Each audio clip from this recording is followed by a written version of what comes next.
So I'm continuing my series of Mash Wikia reviews with Season 3, Episode 8, Life with Father. So there's essentially three main plots going on in this episode.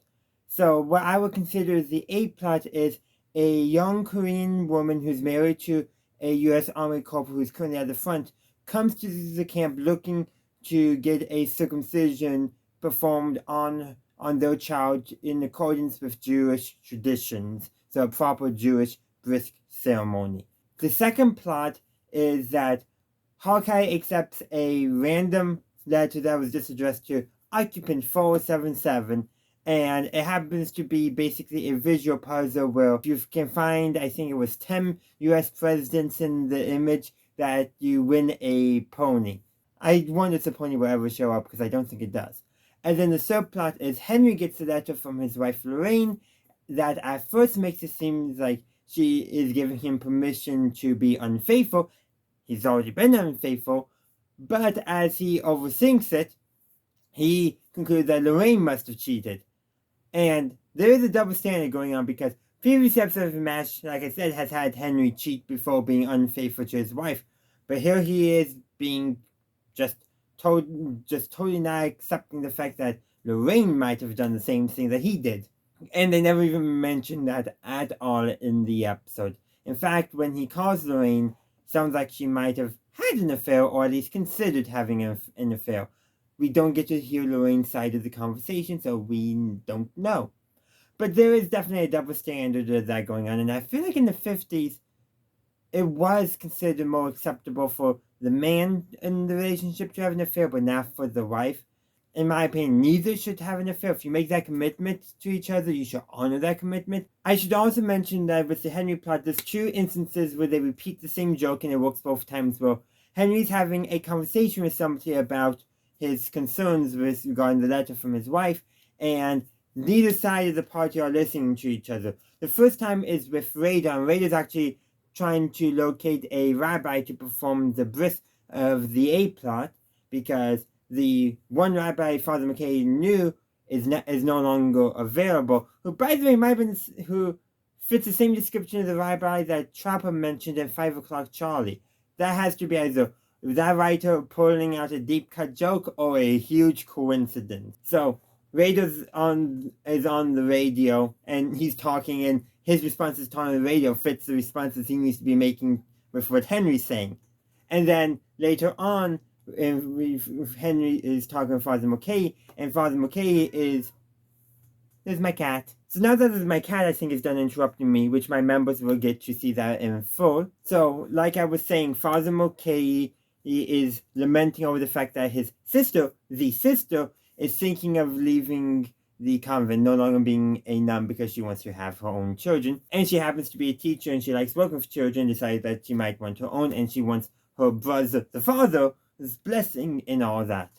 Though weird, I think either Father Mulcahy has another sister who's a sister, or she decides not to, because I am pretty sure that she's mentioned as being a nun in later episodes as well.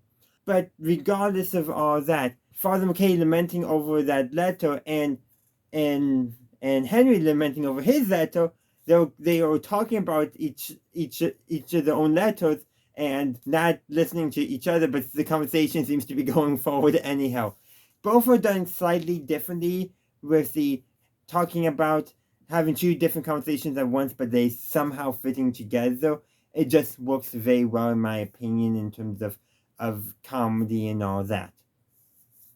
But going back to the A plot, I've already mentioned a little bit of the A plot where it intersected with the B and C plots a little bit, but so they do track down a rabbi who's on the carrier Essex. Now I will note that later in the episode they do show the Essex. It's actually the Yorktown, if I remember correctly, if you look at the numbers on the deck. Somebody else did all that, and everything is apparently else besides numbers is correct for the time period and all that. They just seem to have gotten the ships mixed up, and Yorktown never actually was there during Korea itself.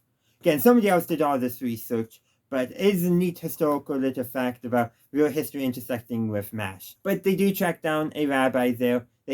So So the rabbi basically probably telling the radio operator on the Essex what to send and does some Morse code, which radar then translates back again and relays it to Father Mulcahy, who speaks the words for the ceremony.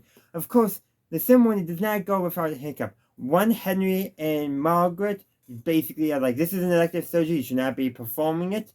It's also a religious ceremony. So on a U.S. military base, the mother and child are dependent of a U.S. soldier who's also a U.S. citizen. Therefore, the First Amendment and religious freedom should apply because it's not interfering with, combat operations. It's not interfering with treatment of the wounded. So, am I missing something?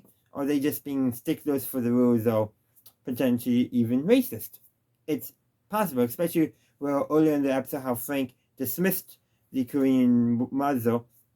Very likely. They come in taking pictures in order to get evidence, and of course at the end, Chopper destroys it by exposing the film before it's been properly processed.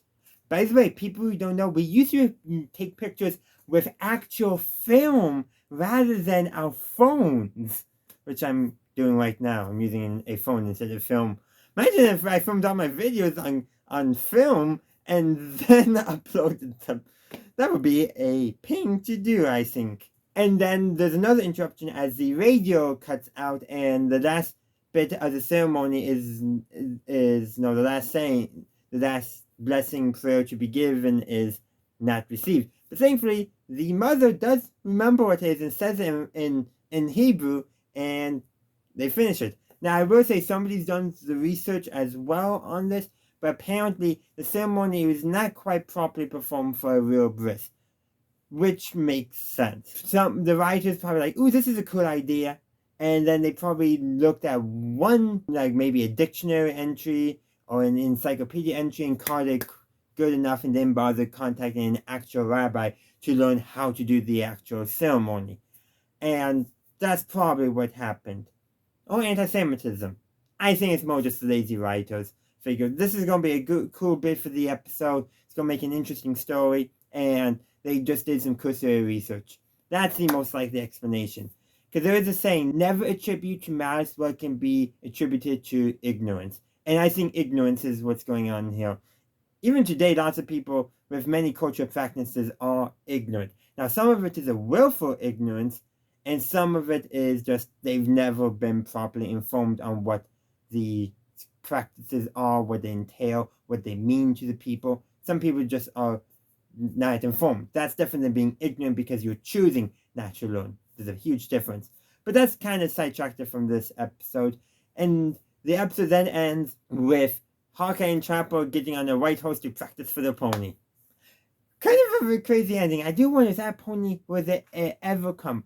Probably not. But that's where I'm going to end my review. I would love to hear your thoughts on Life with Father in the comment section down below. Thank you for watching my video. I do hope you enjoyed it. If you did, please be sure to give this video a like and share. Also, consider subscribing to my channel to stay up to date on all my latest content. In the meantime, thank you for watching, and as always, have a good day, a good night, wherever you are. May the Force be with you, always.